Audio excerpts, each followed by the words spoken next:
It is my honor to welcome everybody here to today's Medical Alley webinar titled Power for Patients, How Advancements in Medical Device Power and Energy Are Driving Healthcare Innovation. My name is Ben Wagner. I am the Associate Director of Communications here at Medical Alley, and I am delighted to be your host for today's webinar.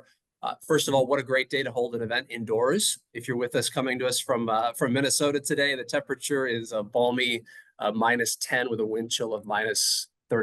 So I appreciate everybody for logging on today, especially those of us who are in the Twin Cities, but around the world as well. First, I want to give a big thank you to Resonant Link Medical for making this webinar possible and really shining a light on such innovative and transformative technology. Resonant Link Medical provides fast, safe, and convenient wireless power for medical devices that go on or inside the body to ensure that patients are able to get well and to stay well wherever they are. And you'll hear more about Resonant Link Medical from the company's CTO and co-founder, who is with us as a panelist here today. Today's webinar will focus really on what's the latest trends here in implantable medical technology, the advancements that are driving in power and energy, really, that are making devices smaller, smarter, and less invasive. So from next generation batteries to wireless charging breakthroughs, innovation here really is unlocking new possibilities in patient care, safety, and ultimately in quality of life. So with that, I am delighted to welcome our panelists with us here this morning to share their expertise and their perspectives. With us today is Chris Bullock. He is the CEO and co-founder of QV Bioelectronics. Also here with us today, Brian McLaughlin, the CEO at Microleads, and finally, Aaron Stein, the Chief Technology Officer and the co-founder of Resonant Link Medical. Aaron, I will turn it over to you to introduce yourself. Tell us a bit more about your work at Resonant Link Medical as well. Thank you, Ben. Thank you so much for having me, and excited to be talking to everyone here today. As Ben said, my name's Aaron Stein. Founded Resonant Link back in 2017. It's been 8 years and a fantastic journey. And Resonant Link is really focused on helping bridge the gap between inside and outside the body, helping deliver fast, safe, and efficient power through the skin into devices. We continue over and over to see this trend of devices trying to get smaller. We see devices getting more and more power hungry. And as those trends continue to progress, being able to safely deliver power into those devices becomes more and more critical. And that's what Resonant Link is here to help you do. And excited to talk about that a bit more in the context of this panel as well. Yeah, thanks for having me, Ben. Aaron, thank you. Chris, I'll turn it over to you next. Good morning, everyone. Chris Bullock, as Ben said, I'm the CEO of a company called QV Bioelectronics. It's a startup based in the UK. We're developing an active implantable medical device for the treatment of brain tumors using electrical fields. So our device looks a lot like, neuromodulation systems and existing systems, but we're kind of applying that to a completely new target, a new field of medicine. And as a result, we've come across quite a few technical challenges in that process as well. Thank you, Chris. And finally, Brian. And unfortunately, Brian, you are on mute. How about that? Just testing. Good morning, everyone. Brian McLaughlin, founder of Microleads Medical. We're based in Boston. And I had the privilege for several years of working alongside as GSK's engineering director, looking at many of the problems of very small and low energy devices. And so at Microleads, we're developing kind of methods to get energy more efficiently into the nervous system. So that is kind of self-expanding leads that are injected, specifically focused around peripheral nerve stimulation in chronic pain and obstructive sleep apnea. All right. Brian, Chris, Aaron, thank you all for being here. And so let's get into kind of our questions here. And we'll start with a question really for everybody. Broadly with advancements in medical device technology. Chris, I'll start with you. What are some trends in medical device design that you are particularly focused on right now, and what are some of those trends that you think are here to stay? I mean, it's a very broad question, but I would say a few things. Firstly, I think a lot of companies have quite a commercial focus in their design and development now. So, actively designing features and parts of their device with reimbursement and a business model in mind. I think traditionally things were very focused on user need and the clinical problem, and I think people are now adding that commercial focus into their design focus, from the very early stages as well.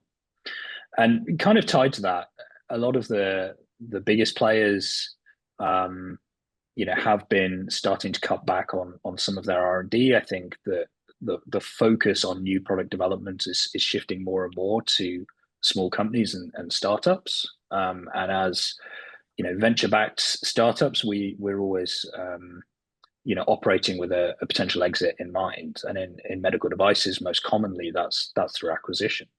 So if you're in my shoes, and I don't know, maybe Brian will agree or maybe not, and you're designing a new product, then we are also thinking about the kind of product profile that our potential acquirers would want as well. So thinking about their business model, how they operate and how this could integrate alongside their existing product offerings. And that's a key part to having a sustainable business proposition, which I know is not an engineering answer at all.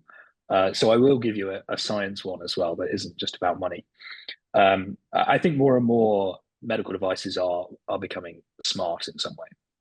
So we're looking at ways of getting data out of devices that previously weren't networked and weren't providing data back to the companies. And when you do that, I think that opens up a range of possibilities, both in terms of business opportunities, but also convergence between what historically have been fairly separate industries. So, if you've got new data, then that may open up partnership opportunities with healthcare providers or with other industries like pharmaceuticals.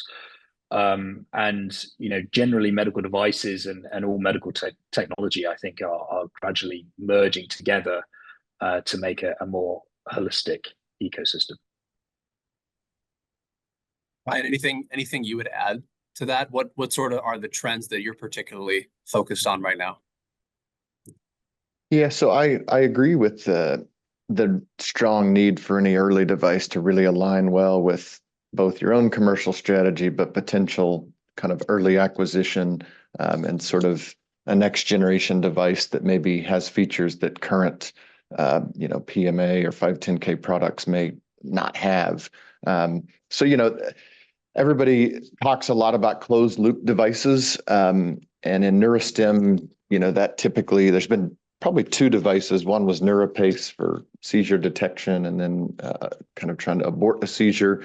And then in spinal cord stim, there's been a device that tries to detect when you're laughing or coughing or you're sort of having some aberration, and then it dials back or turns up the therapy. And so there have been kind of some encouragements like that that have really kind of propelled people to hoping for the next wave in Neurostim. And so I think a lot of excitement around closed loop devices, anything that helps physicians reduce their burden, reduce the amount of time that, sadly, the time that they have to spend with the patient, or the companies themselves needing to hassle with the patient. So they kind of they prefer a technology that is set and forget, as opposed to one where the company and its reps have to be, debugging with the patient all the time. And so I think, to wrap a bow on all of those features take energy. They take battery size. And so there's kind of this tension in the industry where we want devices with more features, but on the flip side, we actually want them to be less invasive and minimally invasive, and not such a big surgery to scale to larger populations. So I think there is a tension right now between those two features. Aaron, what are your thoughts? Yeah, I just agree with both of what Brian was saying and what Chris was saying. I think basically you see the like increased need for data and means you need more processing, more communications. That means more power, right? Brian's talking about closed loop devices. That means, again, you need more processing, more power. And so you have this kind of fundamental need to get more power into the body so that you can process and do the work that you need to do. At the same time, we have these kind of like timeless imperatives that have always impacted implantable medical devices, right? The smaller the device, the better the patient experience is going to have, and the longer the lifetime that the device is going to have, the more the better the patient experience is going to be there as well. We don't want to be having unnecessary, dangerous, and expensive surgeries as well. And so I think that, like, from a technology perspective, we see each of those different trends like just funneling up to this kind of like mass push from being at primary cell batteries into secondary cell batteries. Secondary cell batteries, enable you to go smaller. You start to have that recharge process, but you can have devices that last longer. You don't have to replace them you don't have to replace them because the battery's dead. And they now allow you to do things like closed loop, like processing, and help take those devices to that next level feature set that both Brian and Chris are talking about.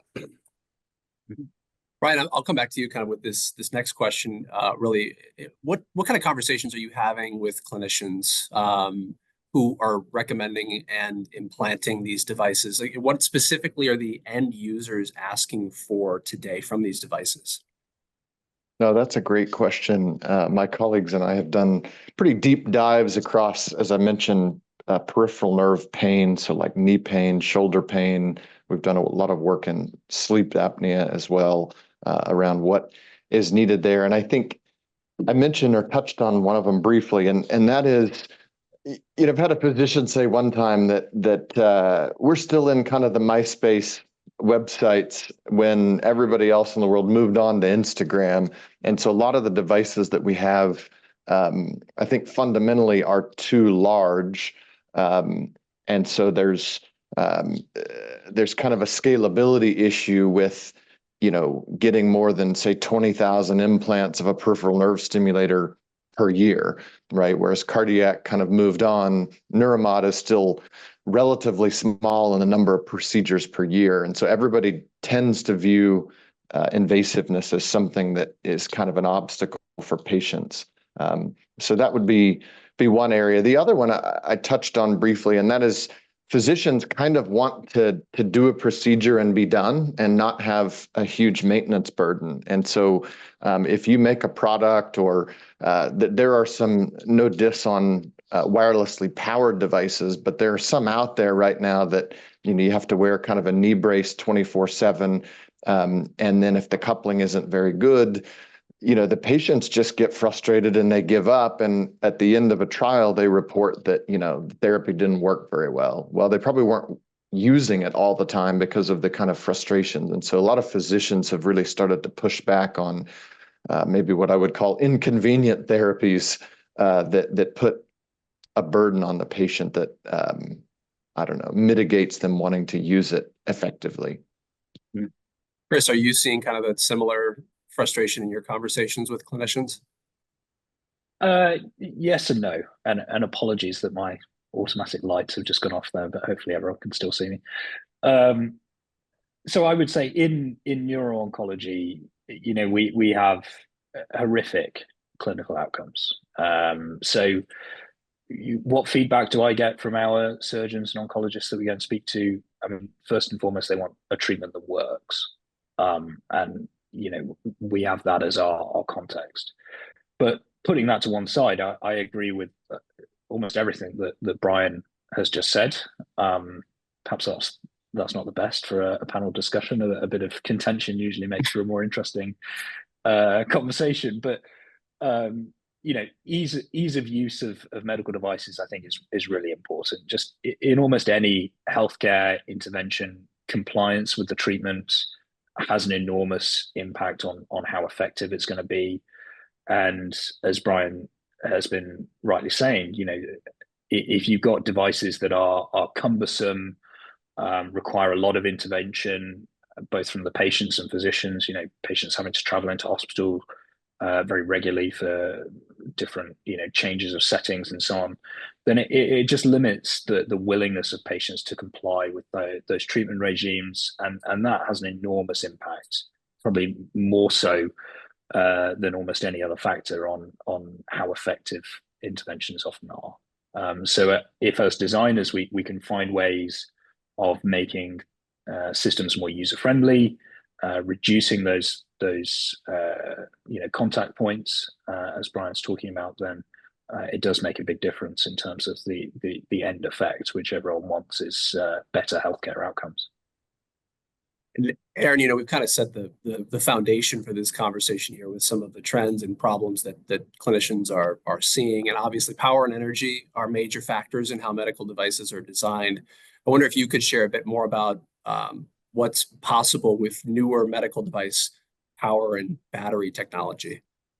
Yeah, absolutely. And I wanted to build one thought on the last conversation that I'm going to answer that question directly. Yeah, the other thing, I think, the treatment has to work, and then it's all about reducing the burden on patients so that working with that device is as smooth as possible. I think we talked about it from, typically, or there's also a group of patients that we see there where fine motor control, isn't great, and like interfacing with devices is just difficult. So there's like that barrier of what reducing the burden on the patient means can really be fluctuating depending on kind of that specific device that you're interfacing with. And so reducing charge times, reducing alignment, making that whole thing simple so that people can get their devices operating good to go in as quick as time as possible so they can go back to living their lives is really critical. And where that bar is can be really different depending on the specific device and patient that you're treating.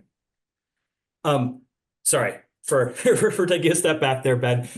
Answering your question about kind of the direction of technology. I think the trends that we're seeing, the high level kind of trends that we started talking about have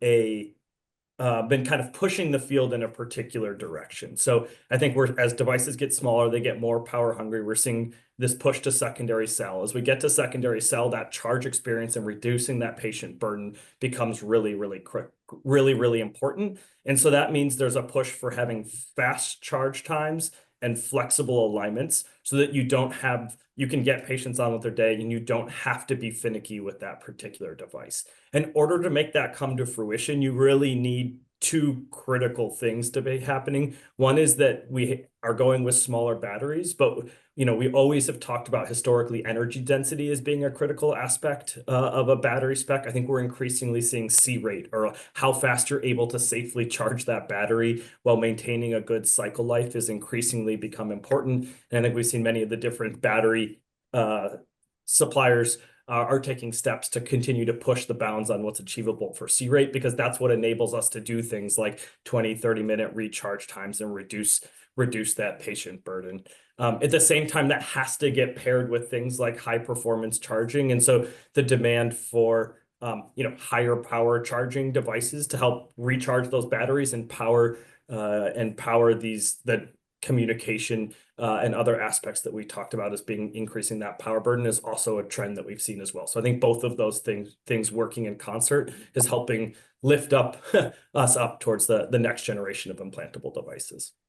And Aaron, I'll stick with you kind of here for this next question too. And obviously size has been a major constraint for medical device power up until now, particularly the size of primary cell batteries. How do you see battery technology limiting or not limiting what medical devices can do today? Yeah, I mean, if take apart almost any implant and, batteries are 30-50% of what's inside of the can that you see today. So it's reducing the size of batteries is one of the fundamental challenges we have in terms of making the types of implant that Brian was talking about. I think the challenge is that there are more advanced chemistries out there that are going to increase energy densities 10-20% from where we're at today. But I don't think there's, or at least nothing on the horizon right now, where we're talking factor of 2, factor of 5, and fundamentally altering the devices. And I think that's what's really pushing people from primary cell to secondary cell. It's like, okay, well, if the energy density is approximately fixed based on the chemistries, then let's make the battery a quarter as small as today, get to 20-minute recharge once a week, and we're going to be able to make this device much smaller and still have a very low charge burden on that patient. And I think that's why people are so excited about secondary cell batteries, is it helps break that kind of fundamental limit that on energy density that's been holding back device size for more than a decade. Brian, I wonder what your take is on this, about the size of batteries and primary cell batteries and the limiting factors or the non-limiting factors of what devices can do today.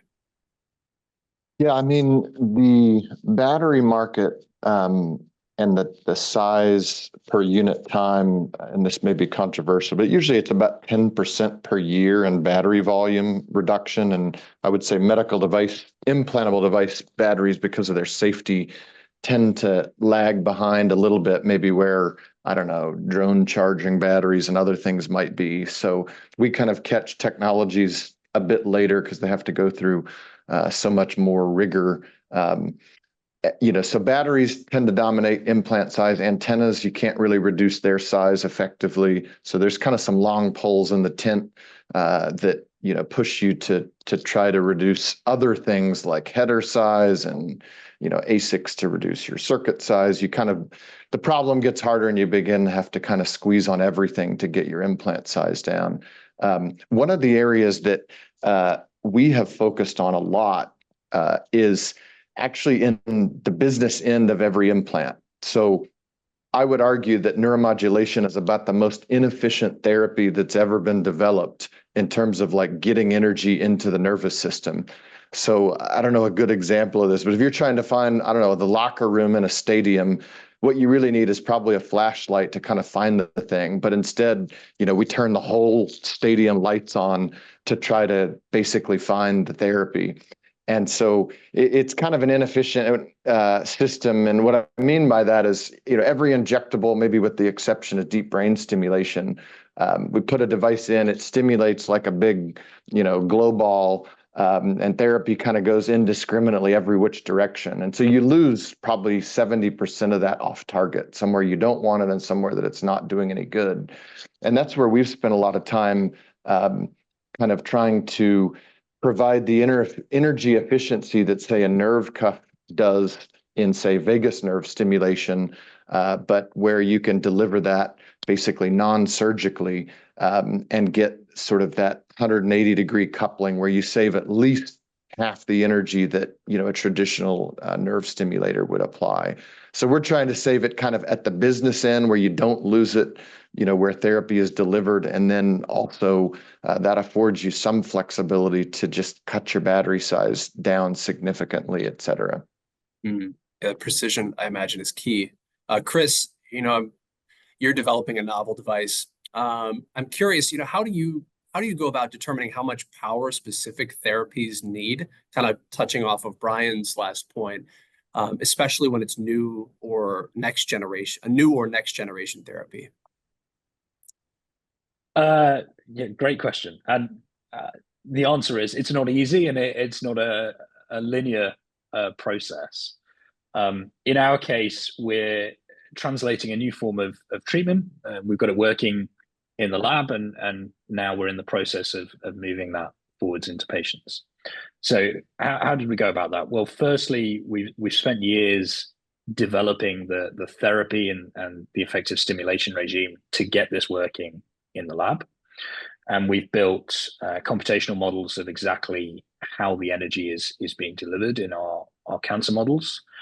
And then we scale that from there into models of the human brain. So trying to understand how the electrical energy flows to generate exactly the same effect in the human brain that we've got working preclinically. But that's not the end of the story of calculating the energy, because when you've achieved that, you've then got to design your ASICs and your circuitry to deliver that. And of course, that your device design is going to consume a significant amount of your energy as well. So, and then it kind of enters an iterative phase where, as Brian's talking about, you're trying to optimize that delivery of treatment effect, biological effect in your target. You're trying to optimize the design of your device, And I think generally speaking, everyone is trying to save energy where they can and avoid wastage. Wastage is typically heat in these devices, and that's very often one of the limiting factors in terms of how hard you can push the therapy. In cancer, we often get compared to chemotherapy, right? There's a kind of a dosing limitation on chemotherapy before you start having these toxic effects, and heat is kind of the same thing for us, and I think that's true of a lot of devices. And just to round this off, Brian's absolutely right that across all of these therapies, there's a huge amount to be done on the biological end. If we understand the mechanisms better, we can target them better, we can be more focal in the treatment. Fundamentally, I'd say the biggest problem we face in the brain is that nobody really understands how the human brain works. So we're just kind of using Brian's flashlight analogy, where we're looking at a tiny beam of light shining around the completely dark stadium and trying to understand its full structure and how that works, and that's not easy. I think that's a good analogy that Brian made there too. And Aaron, so when medical device teams come to you, what's that conversation like? Do they always know how much power they may need for their device? How do you handle designing a wireless power system when you may not know all of the final device specifications? Yeah, I think it really varies where a founder or a product leader is in their product journey, right? Like typically, if you're trying to do something novel, important with a big impact, you're starting on a whiteboard. It's something like 5, 8 years later, maybe a little shorter if you're lucky. You have a final product and you have the final answer to the question of how much power do I need? And like the engineering process that many of us are going through is really about risk reduction and helping answer those questions methodically along the way. And so, we see folks all along kind of that different journey. We see things all along that journey. I think the key to making good architecture decisions about your product is kind of going into that wherever you are in that journey, kind of with your eyes wide open. So we try to provide answers, for example, of what's feasible in your product as a function of key variables. For higher power devices like closed loop devices, that might be solving feasibility as a function of power so that you can say, hey, if we need this much power, this is how big it needs to be. If we need this much power, we can make it this much smaller, so that you can use that to help scope and think about your devices. And that's a very common approach that we take with people earlier on in that process who have ballpark numbers maybe of where they need to get to, but certainly don't have that locked in. I think on the other end of the spectrum, sometimes you have devices that, have gone through, developing a wireless charging system. Maybe they built a wireless charging system and now it's getting too hot or not meeting EMI compliance. And you have a pretty well-defined product, your power budget, but like, hey, I just have this power problem if I can't get my device to market because, my coils are getting too hot and I need a path forward. And there, with that group of folks, you end up seeing very defined power specs, and you're much more focused on how can I integrate this into the architecture and design decisions that have already been made. And so it's really throughout that entire spectrum of folks that we're excited and able to help in their journey. Brian, Microleads developed the first programmable electrode for position therapy. I wonder if you could explain the difference really between your programmable electrode and standard electrodes, and then maybe thinking more broadly about what this may mean for future devices. Hey, Brian, you're on mute there again. Sorry, there we go. Yeah, so by programmable electrodes, going back to the stadium analogy, we kind of try to deliver therapy one stadium light at a time with everything else essentially turned off. So rather than kind of, lighting up lights all around, we sort of pick and choose. And so there are two things that we have discovered you really need, particularly for a lot of these peripheral nerve targets that you can't see, right? The physician doesn't have a camera. We don't want an open incision. And so if you're putting a device in blindly, then they need to be able to kind of pinpoint in a dark space that they don't know what's going on inside. And so that's where having multiple contacts over a larger area allows the physician to kind of move the therapy around and sort of optimize it. So we published a clinical study with a 60 electrode device in spinal cord stim with Dr. Politsis last August. But then in the last, 18 months or so in kind of stealth mode, we've been working on an injectable device. So that goes in with a needle, and much like a stent, that will open up near a peripheral nerve, providing that kind of array of electrodes that help you have access to different treatment areas, and then you can turn them on individually. So again, why do we do it individually? We're just trying to save the energy, find the 1 or 2 electrodes that really provide maximal dosing, and then everything else just gets turned off. Excellent. Another question here, kind of really more to the entire group here. As devices get smarter, how are you thinking about data processing and communications? And has it changed your approach to development? Chris, I think I'll start with you on that kind of broader question. Well, as we've been discussing throughout this webinar, I think the current technology can be very limiting in terms of what your devices can do: power demands, size, heat generation. So generally, we try and do the data processing off implant. You just dump the raw data. That can be a way of basically moving the more energy intensive processes elsewhere.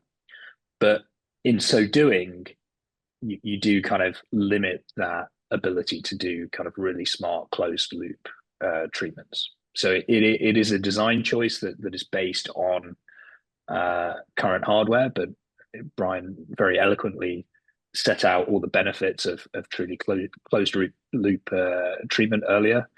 And if you take that approach, then you can't have fully autonomous devices. It requires patients to come in and download that data. Clinicians then have got to make decisions with it. So it does change the usability of the device in that way. But I feel, with design pragmatism in mind of kind of getting these features functional in devices now, that's often the easiest way because of the hardware limitations. Aaron, anything you'd like to add there? I just agree with Chris. I feel like, with power, I think we have, inductive power is kind of the path to getting power into the body consistently, safely, and with recent innovations, quickly and flexibly. I think on communications, there's a bunch of technologies that kind of work, but have kind of fundamental drawbacks. Like we see people use Bluetooth. You have security concerns and bandwidth limitations. You try to push to Wi-Fi for higher bandwidth and your power consumption goes through the roof, or you try to use LEDs or optical links and you have pretty significant implant depths. And so we see, kind of optimization of different communication approaches for a particular device to help bridge that gap that Chris is talking about, get the data out so you can process it outside the body as best you can. And there's a lot of work to do, I think, in bridging that communications gap in a much cleaner, more efficient way so that it can help, just drive better devices. Until I think, there's answers there, but there aren't slam dunk answers. And so then it comes down to, if we're going to be processing inside the body, how can we make sure that we're doing that as effectively as possible? I think those are kind of the two different worlds that people are living in today. Brian, anything you'd want to add? Yeah, I mean, to dig down a level of detail, implantables have not been that smart at the end of the day, right? So most implants today are fielded with an MSP 430, which is almost expired. You can barely get those things. And some people are moving on to, STM32s, they're basically pretty limited computation cycle device or, MCUs essentially. And so the amount of processing that you can really do is basically quite limited, which is why, as Chris was saying, they send the data out to have something else do it. But it's not a bit like, I feel like the opportunities for doing big data and AI on a little 32-bit or at most 32-bit microcontroller is just kind of tough. I mean, we need these implants to be running 40 microamps average current is a typical spinal cord stimulator. And your Bluetooth chips alone are going to be running at, I don't know, 4 milliamps when they're transmitting. So you got to keep them shut off most of the time. So everything is like, squeezing a water balloon. You got to, really be pushing at every corner of the circuit to keep things off, or otherwise the patient's just having to kind of recharge constantly.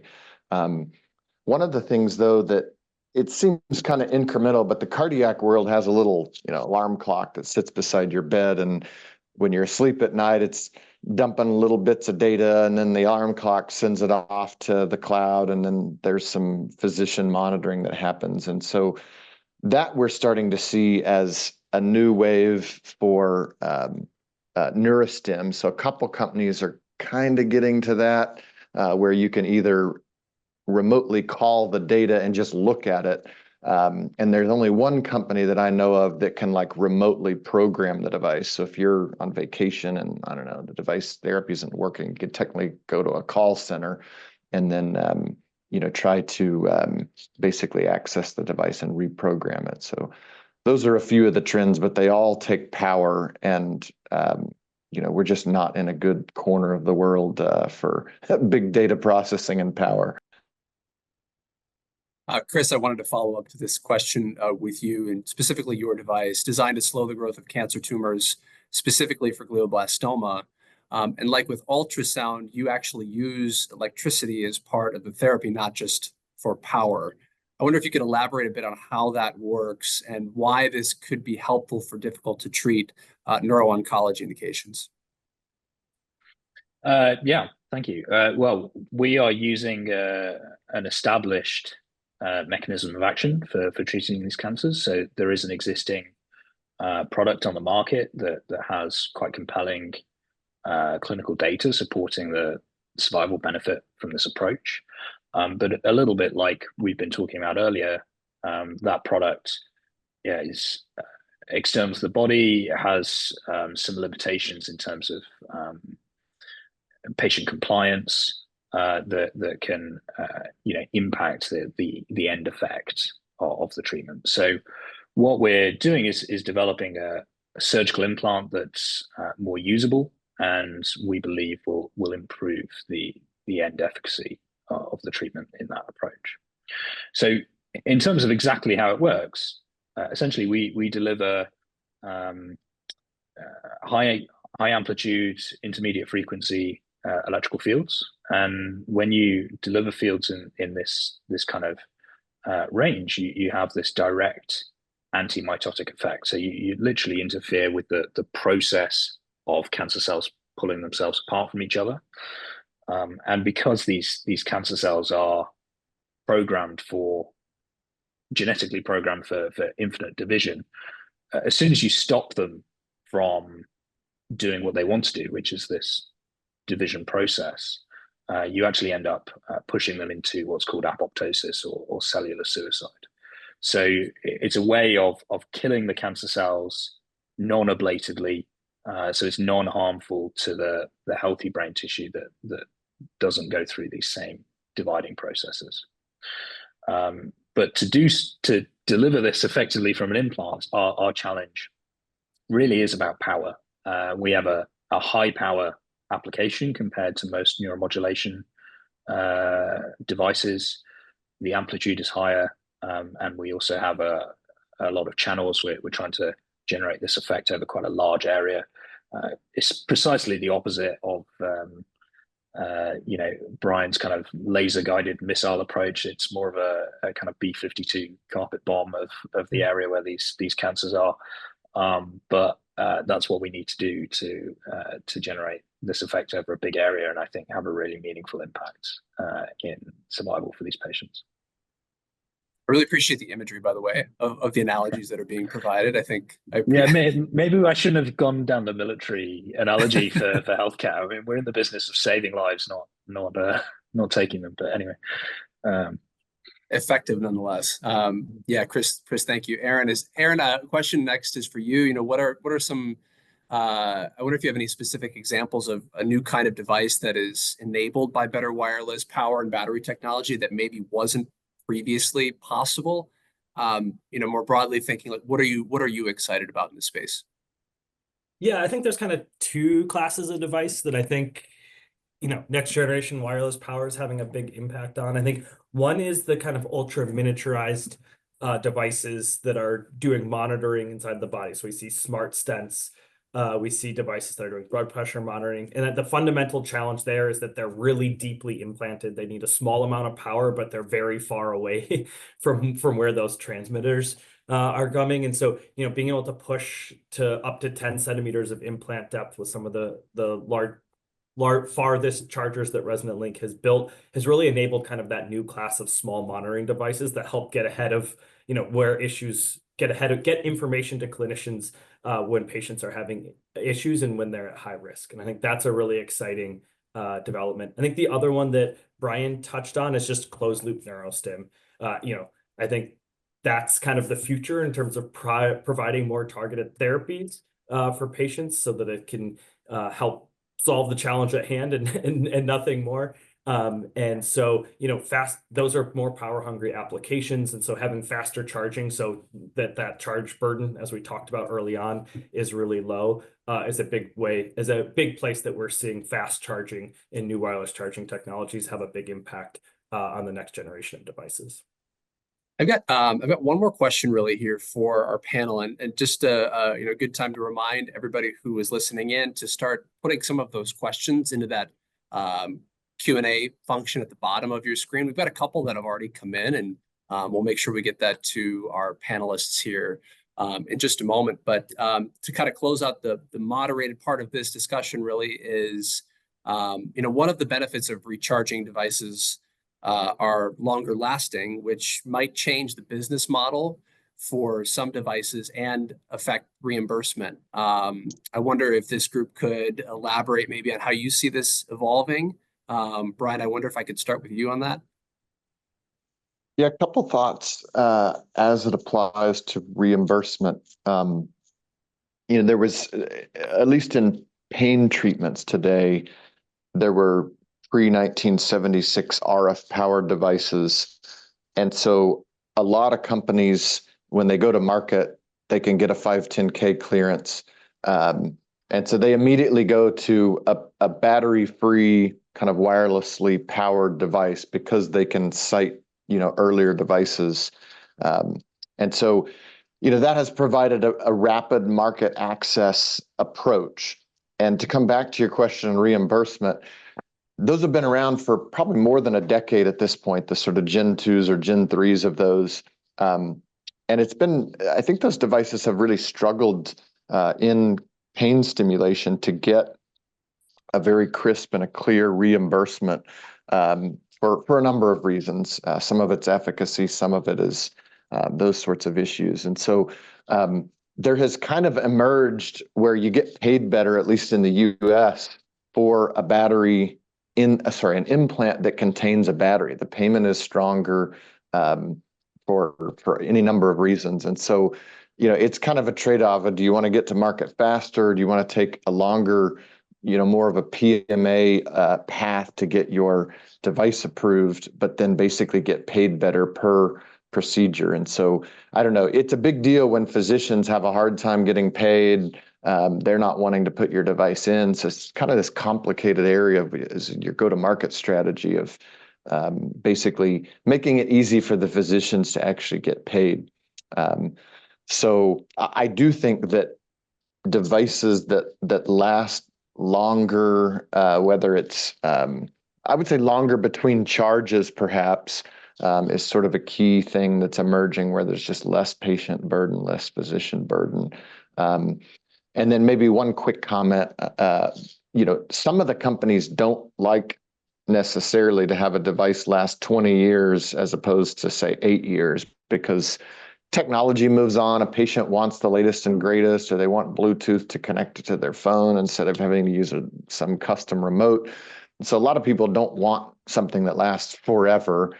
per se. They kind of want to get upgraded at some point, and the companies also secretly like those upgrades because they make a lot of money when they replace an implant. So there's a little bit of a tension there in the business model and sort of the, a device that just never breaks. Mm-hmm. Chris, any other insight you'd care to share? Yeah, I was thinking along similar lines to what Brian just finished off with there. I mean, if you have these primary batteries that have a limited lifespan, and with existing systems, after a few years, patients come in, they can have an implant swap. As Brian's saying, that's a kind of a money maker for the companies. They're selling a second implant or at least a second battery. So it's a second bite of the reimbursement cherry off that patient. There's definitely been a push in healthcare in general, all technologies, for more kind of outcome-based pricing. In healthcare, we always look at kind of median outcomes. That there's no certainty in exactly how one patient is going to respond to an intervention. It's always going to be a kind of normal distribution. Some see great effects, others less so. So when you've got a high cost device that you're just paying for upfront, you're asking the payers and the clinicians to take on that risk. And so I think over the last couple of decades, there's been this push to kind of find ways to spread the cost out. And one of the ways that implant companies have done that is to say, well, okay, we may not get quite so much off the first purchase, but then subsequent interventions, we're going to make up our revenue on that patient. But if we're now moving into an area where rightly, we're going to these rechargeable batteries, and patients aren't going to have these interventions to replace the primary batteries, then it does mean that business model is going to have to shift again. It's going to have to be some way, whether it's kind of consumable elements involved in the charging or something, but for businesses to find new ways of getting spreading out their revenue to meet that demand from the payers, and also make sure that they've got a sustainable business. Aaron, I'll give you kind of the final word, and before we jump into some questions from the audience. Yeah, I think the perspective that Chris and Brian are both sharing there makes a lot of sense. And I think the only thing that I just want to add to that is that there's a couple different ways to think about generating revenue off of that particular device, and kind of maximizing for that individual patient is one thing. And I think that makes a lot of sense. I think the other way to think about that is, if you say kind of relentlessly focused on that patient experience, that's going to kind of naturally take you into kind of a driving market share and increasing the number of people that are willing to accept that therapy, and the number of people and the number of devices you have in comparison to your kind of competitors out there. So, keeping in mind that the better devices we can have, the better outcomes we can have, the better patient experience that we can have there, is really going to help grow the overall pie that we're all playing with. And is like another way to like focus that, rather than like, hey, like, rather than focus that on like a person, if we focus on the like broad community that we can serve, you might get to slightly different outcomes or decisions on how you make that device as well. So just an alternative way to think about it a little bit as well. I think a good question here to start with is a question about MRI compatibility. The question is, what are expectations for MRI compatibility, and are there unique challenges associated with wireless power components when it comes to MRI safety? A question that we get a lot here as we design a bunch of different systems. I think being safe within MRI is a very common request, and there are a lot of devices out there today that can do that. I think essentially the big challenge there is making sure that forces that get created when you go into an MRI are small enough such that you're not harming the patient and that you're not generating heat. And so the big keys there are keeping ferrite and high permeability or permeability, materials with permeability above 1 outside of the design of chargers. Something that Resonant Link has spent a lot of time on is keeping that performance high, those same implant depths, that same 20-minute charge while pulling ferrite out of systems so that you can get to an MRI conditionally and safe system.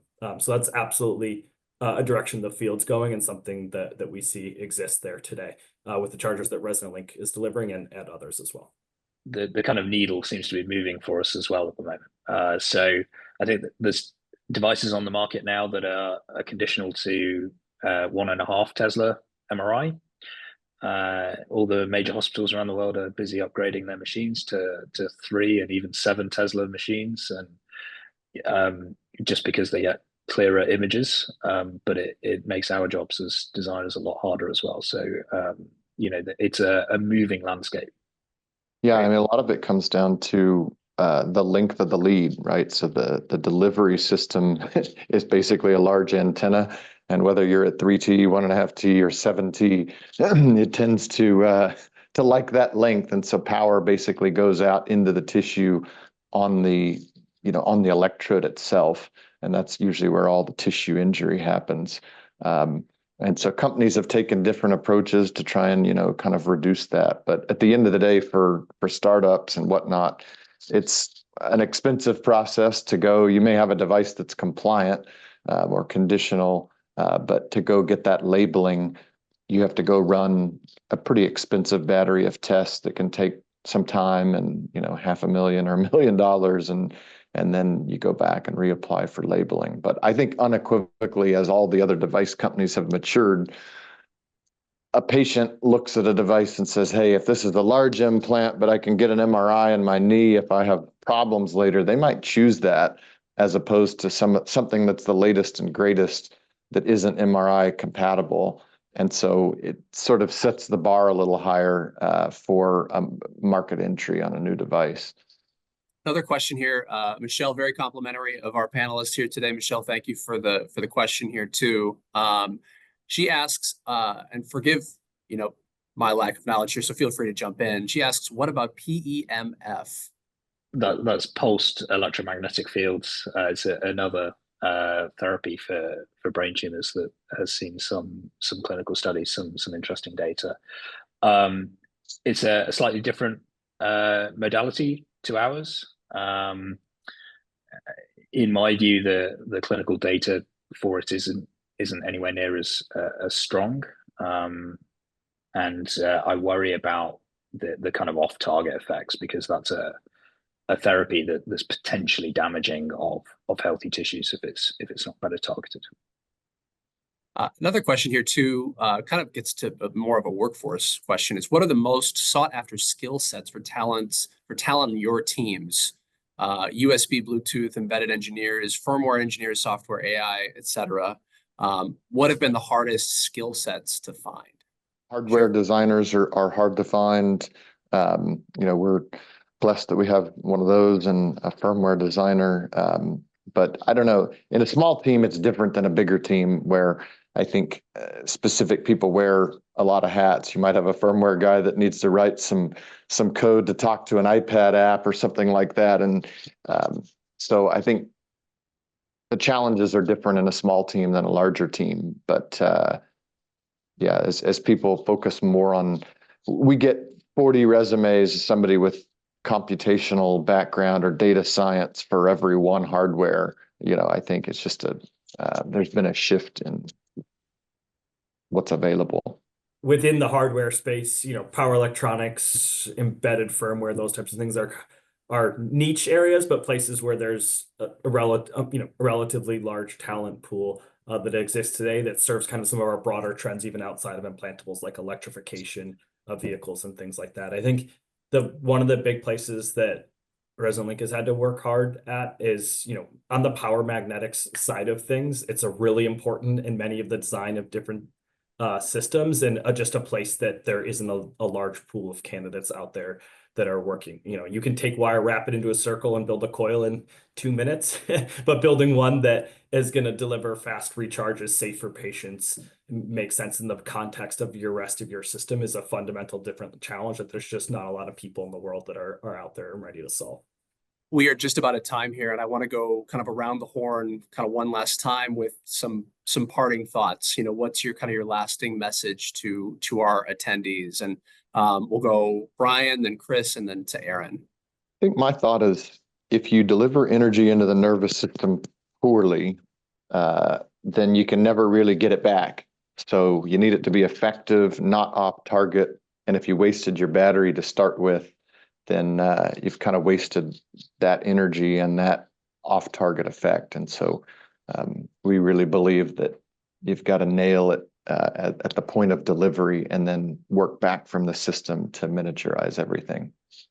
I certainly agree with Brian's final point there. I think the more we do on the biological side and making sure we optimize the effect, the better these devices are going to get. I think we're in an exciting time in terms of the development of some of the hardware and the underpinning technologies for these devices. Brian's right. We've been in a kind of MySpace era where we've been lagging behind, and I think gradually the new approaches are coming through, and that gives us a lot better tools to work with. So the way I approach design, and I think many people should, is that the key is to get an effective product to market as quickly as you can. That's fundamental for any device, and ultimately we're treating unmet healthcare needs here, so there's kind of almost a moral imperative to that. But then we've got to be agile to adopt new technology as it comes available quickly, and to improve these devices quickly, and that's where your kind of sustainable competitive advantage is going to come from. And I think historically something we've not been great at in medical devices, where you stick with something that works, and we just see lower kind of speed of innovation compared to some other industries. Aaron, I'll give the final word to you. Yeah, I mean, I think one of the big conclusions kind of walking away from this and hearing the other panelists think is that kind of, building a great device and having the type of impact that all of us came into this industry to have is really about combining having a fantastic therapy that's solving a problem with a product that has a really low patient burden so that they can go about living their own lives. And if you can pair those two things together, you're going to grow the pool of patients that your product can serve. You're going to grow your market share and grow the broader pool in general. And so when I think about a new device or taking my device to the next level, I think it's really about combining those two things. And if you can do that really effectively, you can build a great product. Well, I want to thank each of you, Aaron, Chris, and Brian, for your insight and your expertise here today. Really appreciate you taking the time and your thoughtful answers too. I think this has been a great discussion. I also want to thank Aaron. I want to thank you especially for your partnership here with Medical Alley and Resonant Link Medical. We're very proud of this connection and looking forward to many more opportunities in the future. So thank you once again to the three of you. Thank you to everybody who has tuned in here for the last hour. Thank you again for actively choosing to be with us here today, and have a great rest of your day.